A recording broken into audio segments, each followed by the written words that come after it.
Humanity from the perspective of Buddha, analyzing the cosmic vision. Imagine looking at the universe not just through a mortal's eyes, but through the eyes of an enlightened being who sees beyond our lifetime, into the vast cycles of existence. The Buddha's teachings invite us to do just that, to embrace a perspective that stretches across billions of years, unveiling the incredible truth about our existence and the universe itself. How often do we stop to ponder this grand cycle, our birth, life, death, and rebirth, the sheer immensity of it all?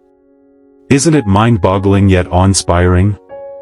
Ready to explore deeper truths about life and existence? Subscribe and join us on this enlightening journey. The destruction of worlds and rebirth in higher realms. One of the most fascinating ideas the Buddha shared was the cyclical destruction and rebirth of worlds, showing us that impermanence touches everything, even galaxies and planets. When entire worlds fall apart due to calamities, what happens to all those beings? They rise. Yes, they ascend to higher realms, the form realm heavens. Can you imagine being reborn beyond the physical realm, into a world so refined that it's almost unimaginable? These heavens are layered into 4 distinct levels, each a reflection of the depth of meditative absorption attained in the past life. How poetic it is that a being's spiritual progress decides the heavens they ascend to, as if every good thought, every breath of mindfulness, is a step up the cosmic ladder. Fire, water, wind, these aren't just calamities but pivotal gateways, forces that give us a push into higher states of existence. Isn't that an astonishingly beautiful cycle, from chaos to refinement? And in those exalted realms, beings live lives that span millions of years. When I hear that, I can't help but feel a sense of awe and a yearning to understand the bigger picture of existence. After all, isn't it comforting to know that even when a world ends, it is not the end for those who have sown seeds of goodness and wisdom? This vision of cyclical destruction and rebirth serves as a reminder of the grand design of the universe. It's almost as if the universe itself is alive, breathing in and out, each breath representing the creation and dissolution of worlds. And we, as tiny specks within this vast cosmos, are part of this pulsating rhythm of existence. How humbling it is to realize that we are not isolated beings but part of an eternal cosmic dance. The first beings on Earth. The Buddha's depiction of the first beings on Earth paints an enchanting picture, beings of pure light, descending gracefully from higher realms, their bodies radiant, illuminating everything around them. Doesn't that image fill you with wonder? They were beings who needed no food, no material comforts, simply existing, free and full of grace. But curiosity got the better of them. They tasted the water, they touched the earth, and slowly, their bodies became heavy and coarse. How easy it is to draw parallels with our own lives. Isn't this tale a symbolic reflection of our journey as humans, from purity to attachment, from being content to becoming burdened by desires? When those beings lost their glow, one can't help but feel a pang of empathy. Isn't that what happens to us, too, as we become more engrossed in material things, seeking happiness in the fleeting rather than in the eternal? The first beings, radiant and unburdened, were like innocent children, full of light and free from the weight of worldly attachments. But, like us, they were curious. That curiosity led them to taste the water, and with each taste, they lost a bit of their purity. Isn't this a reflection of how our own desires and cravings slowly dim the light within us? Each time we chase after something fleeting, we lose a little bit of that inner glow. It's a gentle reminder that sometimes, the more we seek externally, the more we drift away from our true selves. The emergence of gender and desire. As Earth evolved, the first beings began to change. They grew greedy, attached to the food and pleasures of the earth. Doesn't it sound familiar? Isn't this very attachment the root of so much of our suffering even today? When these beings evolved into male and female forms, a new chapter began. Desire took root. What is it about sensual pleasures that pulls us in so deeply? It led to competition, conflict, and the 5 desires: wealth, sex, fame, food, and sleep. These desires became forces that kept beings ensnared in samsara, the endless cycle of rebirth. Have you ever paused to reflect on how these very desires affect your own life? The Buddha reminds us that although desires may bring temporary joy, they also carry the potential for suffering. Isn't that a powerful realization? The emergence of gender and desire marked a turning point. With the division into male and female, beings began to crave each other, and the seeds of attachment and suffering were sown. This craving gave rise to the 5 desires, which have become the driving forces behind much of human behavior. Isn't it fascinating, and perhaps a little unsettling, how deeply these desires have shaped our lives? Wealth, sex, fame, food, and sleep, they are the things we often chase, believing they will bring us happiness. But do they really? Think about it. How often do we get caught up in the pursuit of wealth, believing that if we just had a little more, we'd be happy? Or the pursuit of fame, thinking that recognition will finally make us feel valued? Yet, once we attain these things, the satisfaction is fleeting, isn't it? There's always something more, something else to chase. The Buddhist teachings remind us that these desires, while natural, are not the path to true happiness. They are like a mirage, always promising fulfillment but never truly delivering it. The cycle of destruction and rebirth. The Buddha's cosmic vision is a reminder of the universal truth: nothing is permanent. Even this beautiful earth, with all its life, will one day come to an end. Yet, with each ending, a new beginning emerges. Doesn't that realization make our existence more precious? The sheer impermanence of everything gives it a fragile beauty, doesn't it? As each world ends, beings ascend, and the cycle begins once more. Light returns, new planets form, and once again, the stage is set for beings to learn, to grow, and to work through their karma. It is as if the universe, in its grand wisdom, gives us endless opportunities to evolve. And through this lens, aren't even our struggles and setbacks a part of something far greater, a chance to learn, a chance to rise? The cycle of destruction and rebirth is not just a cosmic event, it's a deeply personal one. Aren't we, in our own lives, constantly experiencing cycles of destruction and rebirth? Relationships end, careers change, loved ones pass away, and with each ending, we are given an opportunity to begin anew. It's as if the universe, in its infinite wisdom, is always offering us a second chance. How often do we take it?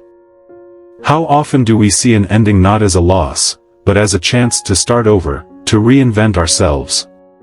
This idea of cyclical existence also speaks to the resilience of the human spirit. No matter how many times we fall, there is always the potential to rise again. Isn't that a comforting thought? That no matter how dark things may seem, there is always the possibility of light, always the promise of a new beginning. The universe itself is a testament to this truth, that life, in all its forms, is eternal, constantly evolving, constantly renewing. The path of liberation. But why does this cycle continue? Because we hold on. Because we desire, we fear, we cling to what is fleeting. The Buddha's teachings provide a way out, a way to break free from this seemingly endless cycle. It is the Eightfold Path, a guide that helps us cultivate the ethics, mindfulness, and wisdom needed to transcend our conditioned existence.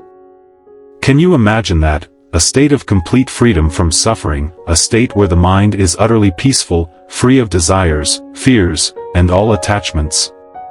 That is nirvana. It's a state not of extinction, but of ultimate liberation and profound peace. Isn't that what all of us, in our deepest hearts, long for, a place where suffering ends and true happiness begins? The Eightfold Path is not just a set of instructions, it is a journey, a way of life. Right view, right intention, right speech, right action, right livelihood, right effort, right mindfulness, right concentration. Each step is a practice, a commitment to living in a way that leads to freedom. It's not always easy, is it?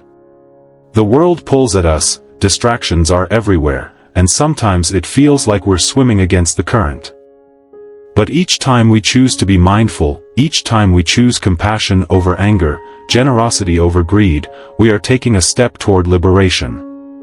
Isn't it inspiring to think that the path to freedom is not somewhere out there, but right here, in our everyday lives? In the way we treat others, in the thoughts we nurture, in the actions we take. Each moment is an opportunity to practice, to grow, to move closer to that state of ultimate peace. And while nirvana may seem like a distant goal, each step on the path is its own reward, bringing us greater peace, greater clarity, greater joy. The relevance of the Buddha's vision today. In our modern world, it often feels like we are drowning in distractions, the constant pursuit of wealth, status, and sensory pleasures. We race from one achievement to another, always seeking something outside ourselves. But are we really happier? The Buddha's vision offers us a mirror to look into, one that reveals that this constant craving only pulls us further away from our true nature. Isn't it time to pause and reflect on where we are headed? The first beings tasted the water out of curiosity, and their light began to fade. Today, aren't we doing something similar? Consuming more, wanting more, endlessly seeking happiness in things that can never truly fulfill us? The Buddha reminds us that true happiness lies not in what we acquire but in what we let go. Isn't it a liberating thought, that by letting go of the incessant need for more, we can find a profound sense of peace? In our fast-paced, interconnected world, the Buddha's teachings on impermanence and interdependence remind us that we are all connected, and our actions ripple out, affecting everything. When we realize this truth, compassion naturally arises. Wouldn't our world be different if more of us realized that our happiness is tied to the happiness of others, that our well-being is linked to the well-being of our planet? The teachings on impermanence also help us navigate the challenges of modern life. How often do we cling to things, to people, to situations, believing they will last forever? And how often are we left heartbroken when they don't? The Buddha's reminder that everything is impermanent can be a source of great comfort. It encourages us to cherish what we have while we have it, to appreciate each moment, knowing that it will not last forever. Isn't there a certain beauty in that, in the fleeting nature of all things? It makes each moment precious, each experience unique. The power of mindfulness in everyday life. One of the most powerful tools the Buddha gave us is mindfulness, the practice of being fully present in each moment. In today's world, where we are constantly bombarded with information, where our attention is pulled in 1,000 different directions, mindfulness is more important than ever. It is a way to ground ourselves, to come back to the present, to find peace amidst the chaos.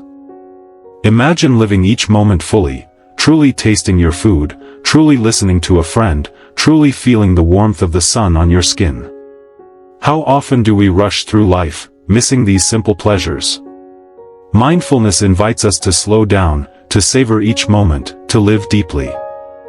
And isn't that what we all want, to live fully, to experience life in all its richness? Mindfulness also helps us see our thoughts and emotions more clearly. How often do we get caught up in our thoughts, believing them to be true, letting them dictate our mood and behavior? By practicing mindfulness, we can begin to see our thoughts for what they are, just thoughts. We can observe them without getting caught up in them, without letting them control us. This simple shift can bring so much freedom.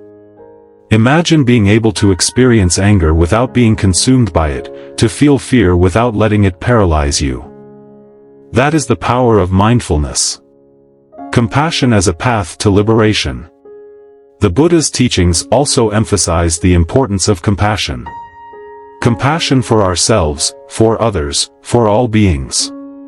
In a world that often feels divided, where there is so much suffering, compassion is a powerful force for healing. It is the recognition that we are all in this together, that we all suffer, that we all want to be happy.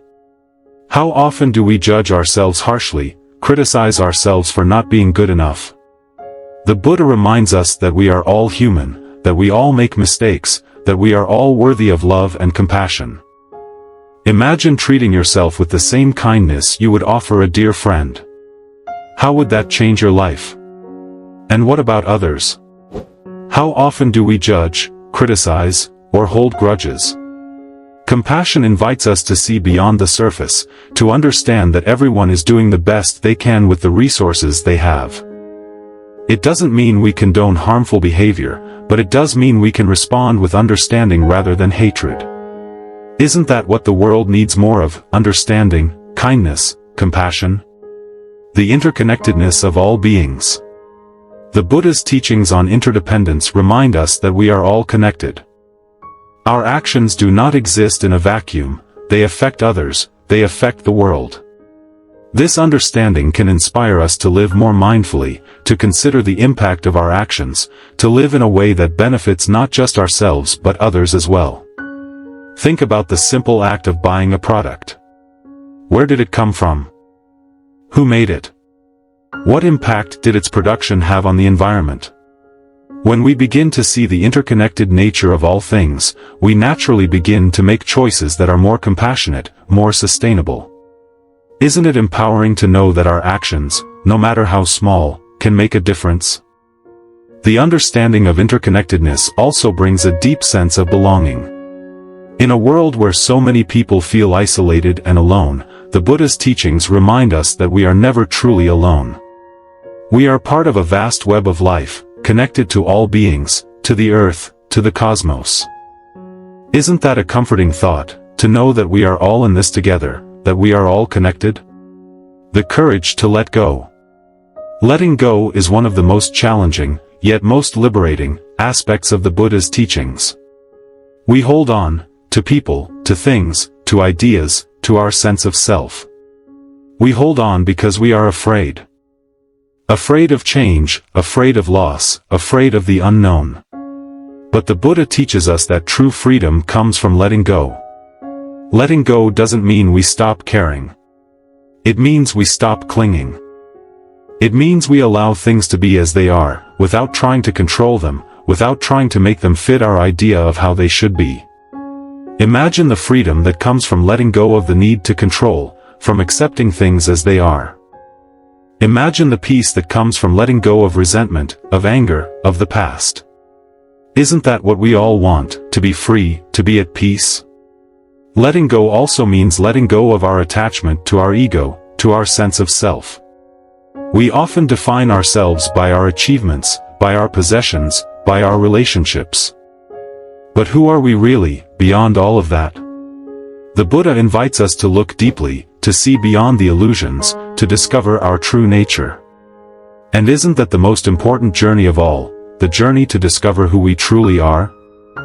Conclusion. The Buddha's vision of humanity is a profound reminder of our place in the universe, not as solitary beings, but as participants in an immense, interconnected cycle of birth, death, and rebirth. It's humbling, isn't it? To see ourselves not as isolated individuals but as part of a cosmic dance that has been going on for eons. But amidst the grandeur of this cosmic cycle, there lies hope. The Buddha showed us that the path to freedom is always within reach. By cultivating mindfulness, compassion, and wisdom, we can rise above the desires and attachments that bind us. We can walk the path toward true peace and freedom, breaking free from the cycle of samsara. And isn't that the ultimate purpose? Not just to exist, but to evolve. Not just to live, but to awaken. To see through the illusions, to understand the truth of our existence, and to find the courage to let go, to step into the light of freedom, where suffering ends and true happiness begins. What a beautiful journey that would be, wouldn't it?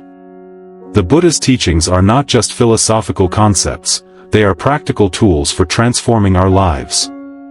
They offer us a way to find meaning and purpose in a world that is often characterized by suffering and uncertainty. By following the path of liberation, we can break free from the cycles of birth and death, transcend the limitations of our conditioned existence, and realize our true potential as beings of compassion, wisdom, and peace. So, let us take this journey together. Let us embrace the Buddha's vision, not as a distant ideal, but as a living practice. Let us cultivate mindfulness, compassion, and wisdom in our everyday lives.